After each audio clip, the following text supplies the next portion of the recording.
There are two kinds of people in the world: those who want to unite the human species with understanding and love, and those who want to divide people into groups that trivially oppose each other based off of hot button issues. You see what I did there. Hello to the internet, my name's Craig Montgomery, and we're here today to talk about the things that make you say, who even am I? And today we're talking about othering. Let's unpack some terminology for that. Otherness is an idea and sociological theory that basically refers to the tiny little space between social identities. It can scale from large basket identities like ethnicity, religion, nationality, and all the way down to preference in entertainment or type of pet. I'm a dog person and I just can't with cat people. Ugh, he's such a theater nerd. I can't hang with the theater crowd. Otherness is the space where, if not checked, we can let stereotypes define our social spheres. I don't say that to label stereotypes as bad. Labeling our thoughts as bad or good can actually be really harmful to the way that we function. Stereotypes can certainly be damaging to our peers, and if we're not respectful of the way that we use stereotypes, I'm certainly of the mind that the person doing the stereotyping is in the wrong. The truth is, our brains are built to stereotype. Not defending their use, stay tuned. Humans are built to recognize patterns. I'm pretty sure it was evolutionary advantageous to recognize that when you hear a roar, an animal is nearby, or when it rains, it's more likely to thunder. I was too lazy to find a scholarly source to back up that argument, so feel free to correct me. That being said, there is a term to define the human tendency to find patterns in random data: apophenia. Anyone who's done a little bit of gambling can recognize that pull to believe that you've beaten the system and the next big win is right around the corner. It's not. It never is. Given what we know about the history of humans and the current state of affairs in the global community, it's also fair to say that we as a species assume certain types of behaviors from groups that do not belong to our own set of identities. This is what I'm referring to as othering, the act of creating an invisible barrier between your psyche and that of other people. And now I want to discuss why I think this is a very dangerous practice. Firstly, regardless of any truth that lies behind a stereotype, it's never fair to assume a set of behaviors from a person before they show you who they are. And I'm going to make a few disclaimers here. I am a white American male who can easily pass as heterosexual. I also have an intact nuclear family that supports and loves me, so I'm basically as privileged as I could possibly be in my current social environment. I've thought a lot about the unfairness, bigotry, and violence that my peers and minority identities face on a daily basis, but I fully recognize that my perspective is skewed by my privilege. So in light of that, I don't want to try and represent the struggles of any one identity. I want to speak to the damage that othering can cause, and how I believe it can leave us vulnerable to people in positions of power. Too frequently, the boundaries of our stereotypes and the implications of them are defined by other people. It's one thing to join a pool league, play pool with different groups of people, and then come to a set of realizations or expectations about the type of people who are attracted to playing pool. That's still completely relative to your geographical location and probably a lot of other factors, but at least it would be a stereotype built off of your personal experience. I would hope you would use it kindly, but at least it's your own.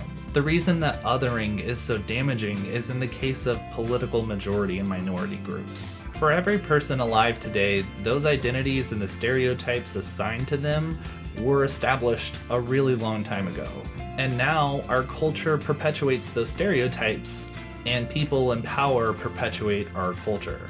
So if we don't do the work to challenge the way we view stereotypes, our experience of other groups of people is defined by our culture and therefore people in power.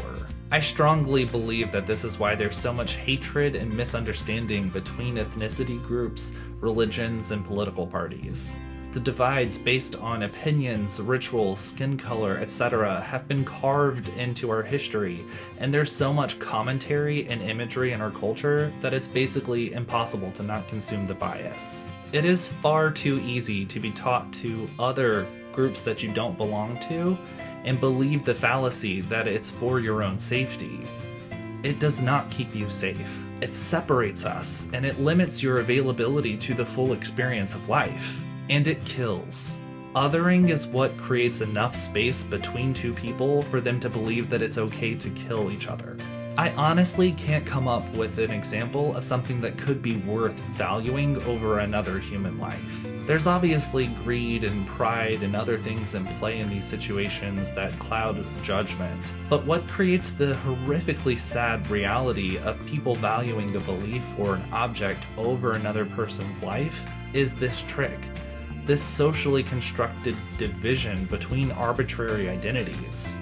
We can gain a lot of empowerment and comfort from the social identities that we prescribe to ourselves, but we can continue leaving the power of separation to chance, or worse, in the hands of people who are in power that can manipulate us. So I urge you to check in with yourself the next time you write someone off because of a harsh judgment. Challenge the stereotype, really dig in and find out if it's serving you.